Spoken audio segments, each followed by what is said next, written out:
वित्तीय जागरूकता और निवेश के अवसरों को बढ़ावा देने के उद्देश्य से मनी बी इंस्टीट्यूट 3 दिवसीय फिनलेट टेक कॉन्क्लेव का आयोजन करने जा रहा है। इस वर्ष का विषय है अमृतकाल विकसित भारत 2047। इस आयोजन में देश के नीति निर्माता और उद्योग जगत के दिग्गज निवेशकों को महत्वपूर्ण मार्गदर्शन देंगे।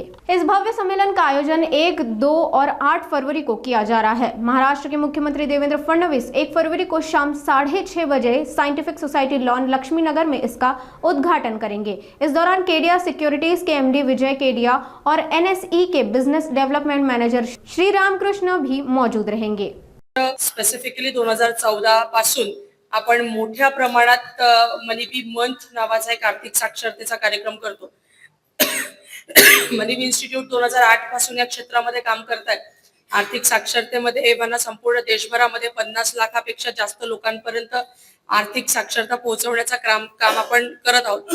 आणि 2014 ला मग देवेंद्रजींचं असं एक मार्गदर्शन आणि सूचना होती की याला थोडं मोठ्या स्तरावर केलं पाहिजे। आणि मग आपण मनीबी मंथ म्हणून आपण कार्यक्रमाची सुरुवात केली। आपण 4 वेगवेगळे वक्ते या कार्यक्रमाला आणत होतो आणि या वर्षी सुद्धा आपण मागील 2 वर्षापासून आपण सेंटर पॉइंटला हा कार्यक्रम करतोय। आणि या वर्षी आपण हा कार्यक्रम 2 दिवस सायंटिफिक सोसायटीचं लॉन आणि 1 दिवस सेंटर पॉइंटला करणार आहोत। तारखा उशिरा अप्रूव्हल आला त्यामुळे हॉलची अवेलेबिलिटीमुळे आपण असं वेगवेगळ्या दिवसांमध्ये वेगवेगळ्या लोकेशनवर करतोय। पहिले 2 दिवस याची सुरुवात आपले सन्माननीय मुख्यमंत्री सन्माननीय देवेंद्रजी फडणवीस यांच्या उपस्थितीमध्ये होईल। 1 तारखेला दरवर्षी युनियन बजेट होत असतं। तर युनियन बजेटचं अनालिसिस सेम डेला हे देवेंद्रजी फडणवीस करतील। देवेंद्रजी मागील बऱ्याच वर्षांपासून बजेट अनालिसिस करतात। नागपूरकरांना ते नवं नाहीये, पण मुख्यमंत्री झाल्यानंतर पहिल्या 5 वर्ष आणि नंतर आता हे 2.5 वर्ष आणि पुन्हा ही नवी टर्म याच्यामध्ये दुसऱ्यांदा देवेंद्रजी बजेटचं अनालिसिस करणार आहेत आणि त्याच दिवशी करणार आहेत। पहिल्या दिवशी सोबतीला विजय केडिया हे स्टॉक मार्केटचे स्टॉलवर्ट आहेत। बऱ्यापैकी मोठं नाव आहे विजय केडिया यांचं। सोशल मीडियावर बऱ्यापैकी प्रसिद्ध असतात आणि सिंगल जनरेशन एवढी मोठी स्टॉक मार्केटमधनं वेल्थ बनवणारे जे काही प्रमुख लोक आहेत त्यामध्ये विजय केडिया यांचं नाव घेण्यात येतं। सो ते पहिल्या दिवशी असणार आहेत। सोबत नॅशनल स्टॉक एक्सचेंजचे एक मोठे अधिकारी रामकृष्णन सीबीओ आहेत ते असणार आहेत।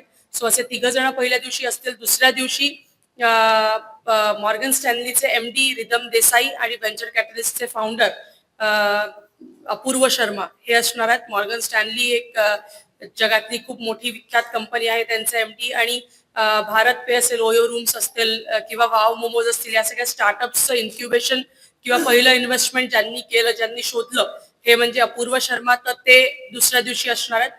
आणि 8 तारखेला आपण या पूर्ण आर्थिक साक्षरता अभियानाची सांगता करणार आहोत। 8 तारखेला तो कार्यक्रम, पहिले 2 कार्यक्रम सायंटिफिक सोसायटीच्या लॉन मध्ये होतील आणि 8 तारखेचा कार्यक्रम हा पुन्हा सेंटर पॉइंट मध्ये होईल, याच हॉलमध्ये हा मोठा करून।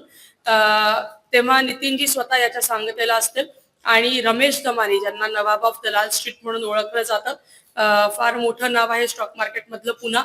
सो ते आणि नितीनजी असं या कार्यक्रमाची सांगता 8 तारखेला 8 फेब्रुवारीला करणार आहे। आपले 3ही कार्यक्रम संध्याकाळचे आहेत। 6:30 वाजता कार्यक्रम सुरू होतील। 6:30 ते 8:30 किंवा 8:30 म्हणजे जसे वक्ते खुलतात आणि जसे बोलतात तसा ते 3ही कार्यक्रम होतील। सो 3 दिवसीय या कार्यक्रमामध्ये आपणा सर्वांच्या माध्यमातून विनंती आहे की जास्तीत जास्त जनतेनं या कार्यक्रमाचा आस्वाद घ्यावा। जे सगळे लोक आपल्याला सीएनबीसी, झी बिझनेस किंवा अशा सगळ्या आर्थिक विषयाच्या टीव्ही चॅनल्सवर किंवा सोशल मीडिया प्लॅटफॉर्म्सवर बघायला मिळतात, ते सर्व लोक नागपुरात थेट आपल्याशी येऊन संवाद साधणार आहे। तेव्हा आपल्या माध्यमातून पुन्हा एकदा विनंती करते की जास्तीत जास्त लोकांपर्यंत हा विषय पोहोचावा आणि सामान्य जनतेने याचा आस्वाद घ्यावा।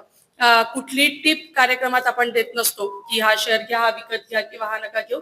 आर्थिक साक्षरतेचा कार्यक्रम आहे। काय करायला पाहिजे, काय नाही करायला पाहिजे, कशा दिशेनं आपली गुंतवणूक करायला पाहिजे, या सगळ्या विषयाची चर्चा या 3 दिवसांच्या कार्यक्रमामध्ये होईल।